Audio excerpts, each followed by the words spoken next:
League സ്ഥാനാർത്ഥികളെ കണ്ടെത്താൻ പാണക്കാട് സാദിഖലി തങ്ങൾ പ്രൊഫഷണലുകളെ വെച്ച് പഠനം നടത്തിയിട്ടുണ്ട് എന്ന് യൂത്ത് ലീഗ് പ്രസിഡന്റ് മുനവറലി തങ്ങൾ. പക്ഷെ തീരുമാനങ്ങൾ കൂട്ടായി മാത്രമേ എടുക്കൂ. യുവാക്കൾക്ക് ഇത്തവണയും കൂടുതൽ പ്രാതിനിധ്യം ഉണ്ടാവും. ഇത്തവണ ലീഗിന് വനിതാ MLA ഉണ്ടാവുമെന്നും മുനവറലി തങ്ങൾ മാതൃഭൂമി ന്യൂസിനോട് പറഞ്ഞു. മുസ്ലിം ലീഗ് സ്ഥാനാർത്ഥി പ്രഖ്യാപനം അധികം വൈകാതെ ഉണ്ടാകും. ഇപ്പോൾ സംസ്ഥാന youth league president Sayed Munavvarali Shihab Thangal നമ്മോടൊപ്പം ചേരുന്നുണ്ട്. തങ്ങളുടെ ലിസ്റ്റ് വരാൻ ഇനി അധികം സമയമൊന്നുമില്ല. എന്താണ് യൂത്ത് ലീഗ് മുന്നോട്ട് വെച്ച ആവശ്യങ്ങളൊക്കെ അംഗീകരിക്കപ്പെടുമോ ലിസ്റ്റിൽ? കഴിഞ്ഞ തവണ തന്നെ നല്ല മെച്ചപ്പെട്ട 4ഓളം ആളുകൾ യൂത്ത് ലീഗിൽ നിന്നുണ്ടായിട്ടുണ്ട്. ഈ തവണയും ആ രീതിയിൽ തന്നെ ഞങ്ങൾ നല്ലൊരു പ്രതിനിധാനം ഉണ്ടാവും. ഇപ്പോൾ പ്രത്യേകിച്ച് ത്രിതല പഞ്ചായത്തിലൊക്കെ വലിയ രീതിയിലുള്ള പരിഗണനയാണ് യൂത്ത് ലീഗ് നൽകിയിട്ടുള്ളത്. അത്തരം ഒരു പരിഗണന ഈ വരുന്ന നിയമസഭാ തെരഞ്ഞെടുപ്പിലും ഉണ്ടാവും. അപ്പോൾ ഒരുപാട് പുതിയ തലമുറയോട് സംവദിക്കാനും പുതിയ മാറ്റം ഉണ്ടാക്കാനൊക്കെ യുവാക്കൾക്ക് സാധിക്കുമെന്നുള്ളത് പാർട്ടിക്ക് ബോധ്യമുണ്ട്. അതുകൊണ്ട് തന്നെ അവരെ പരിഗണിക്കും എന്നുള്ളതിനാണ് ഞങ്ങൾ മനസ്സിലാക്കിയിട്ടുള്ളത്. ഇത്തവണ ഒരു വനിതാ MLA ഉണ്ടാവുമോ ലീഗിന്? ഉണ്ടാവും. വനിതകളെ കഴിഞ്ഞ സ്ഥാനാർത്ഥിയായി നിർത്തിയിട്ടുണ്ട്, പക്ഷേ ജയിച്ചിട്ടില്ല.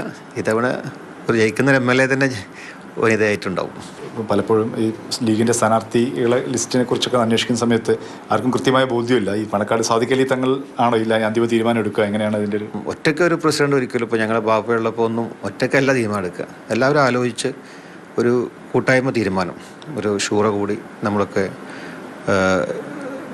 ഓരോ മണ്ഡലത്തിൻ്റെയും വിജയസാധ്യത പരിശോധിച്ച് അവിടുത്തെ കണ്ടിട്ട് ഫിറ്റാണൊക്കെ നോക്കി ഒരു കൂട്ടായ്മ ചർച്ചയുടെ കൂടെ ആയി അവസാനം തങ്ങൾ അദ്ദേഹത്തിൻ്റെ കൂടി ഒരു രീതിയിൽ അദ്ദേഹത്തിൻ്റെ കൂടി അഭിപ്രായം ഉണ്ടാവും. അതുകൂടി പരിഗണിച്ചുകൊണ്ട് അദ്ദേഹം അത് പ്രഖ്യാപിക്കും. ഇത്തവണ തങ്ങൾക്ക് സ്വന്തം നിലയിൽ ചില മിഷനറികളൊക്കെ ഉണ്ട്, പരിശോധിക്കാനൊക്കെ ഉണ്ട്. അങ്ങനെ ഉള്ളതായിട്ട് ബോധ്യമുണ്ടോ? അങ്ങനെ തീർച്ചയായും അദ്ദേഹം ഒരു ഹോംവർക്ക് ചെയ്യുന്നുണ്ട്. കാരണം അദ്ദേഹത്തിൻ്റെ ആദ്യത്തെ പ്രസിഡൻ്റായതിനു ശേഷം ആദ്യത്തെ നിയമസഭാ തെരഞ്ഞെടുപ്പാണ്. അതുകൊണ്ട് തന്നെ അദ്ദേഹം വളരെയധികം അലേർട്ടാണ്. അദ്ദേഹം എല്ലാ മണ്ഡലത്തിലെയും ആളുകളുമായി നേരിട്ട് സംസാരിക്കുകയും ചില പ്രൊഫഷണലുകളെ വെച്ചുകൊണ്ട് ചില സ്റ്റഡി നടത്തുകയും ചെയ്യുന്നുണ്ടെന്നുള്ളതാണ് ഞാൻ മനസ്സിലാക്കിയിട്ടുള്ളത്. പലപ്പോഴും മുസ്ലിം സംഘടനകളൊക്കെ ലീഗുമായിട്ട് ചില അഭിപ്രായ വ്യത്യാസങ്ങളൊക്കെ ഉണ്ടാവാറുണ്ട്. അത് ഉപയോഗിക്കാൻ CPM പലപ്പോഴും ശ്രമിക്കാറൊക്കെ ഉണ്ട്. അപ്പം അത്തരം ആശങ്കകൾ പക്ഷേ കഴിഞ്ഞ തദ്ദേശ തെരഞ്ഞെടുപ്പിൽ വലിയ സംഘടനകളൊക്കെ വ്യത്യാസമില്ലാതെ UDF ലീഗിനൊപ്പം നിൽക്കുന്നുണ്ടായിരുന്നു. ആ സാഹചര്യം തന്നെ എപ്പോഴും ഏതെങ്കിലും തരത്തിലും സംഘടനകളുമായിട്ട് അഭിപ്രായ ഭിന്നത തുടരുന്നുണ്ട്? ഇല്ല, മുസ്ലിം സംഘടനയുമായി എപ്പോഴും നല്ലൊരു ബന്ധം സ്ഥാപിക്കാനാണ് മുസ്ലിം ശ്രമിച്ചിട്ടുള്ളത്.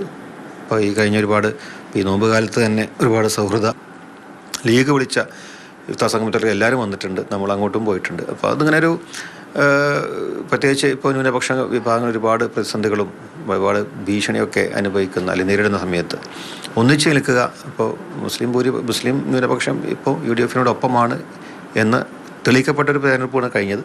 അപ്പോൾ അത് അവരുടെ സപ്പോർട്ട് ഇനിയും ഉണ്ടാവും എന്നുള്ളതാണ് ഞങ്ങൾ വിശ്വസിക്കുന്നത്. തീർച്ചയായും തദ്ദേശ തെരഞ്ഞെടുപ്പിലെ വലിയ വിജയം നിയമസഭാ തെരഞ്ഞെടുപ്പിലും ആവർത്തിക്കുമെന്ന ആത്മവിശ്വാസത്തിലാണ് യൂത്ത് ലീഗ് സംസ്ഥാന പ്രസിഡന്റ് മുനവറലി ശിഹാബ് തങ്ങൾ. ഷിജി നരിപ്പറ്റയ്ക്കൊപ്പം മുഹമ്മദ് ഷഹീദ്, മാതൃഭൂമി ന്യൂസ്.